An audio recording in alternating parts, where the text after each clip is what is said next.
Hey, Nick Artigo here. I'm going to show you how to use a dumbbell to do a movement pattern called D2 Flexion. It's a great shoulder exercise, a shoulder strengthening exercise. It's a P&F pattern. P&F patterns incorporate natural movement, spiral diagonals, so that we are moving like human beings and not like robots. So rather than a typical flexion with a dumbbell, the P&F flexion involves going from the opposite hip. So my hand starts out with the thumb down. As I move across the body, I'm also externally rotating. So I'm taking the dumbbell and rotating it this way as I go up and out. This one, the most similar thing you can think of is like drawing a sword. Starting with my thumb down, across the body, thumb back. Boom. That's D2 flexion. You could also do this with an elastic band, either side. Now, another way, another variation that you can do is if you can go into a hip hinge. So if you can get in a bent over position without rounding your back, you don't want to be here, and go into a hip hinge and start out here and then lift it up. It puts more resistance on the top part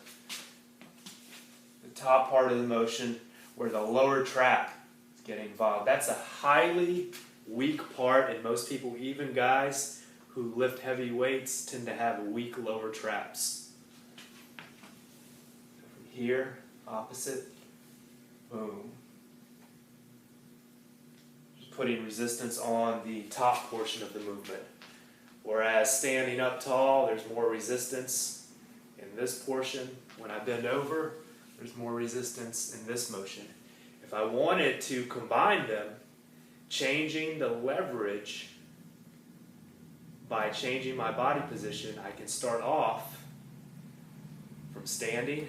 As I lift the weight, I go into a hip hinge.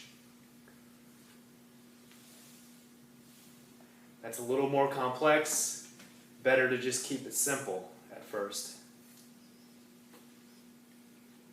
Another way that I can add resistance here is to grab one end of the dumbbell.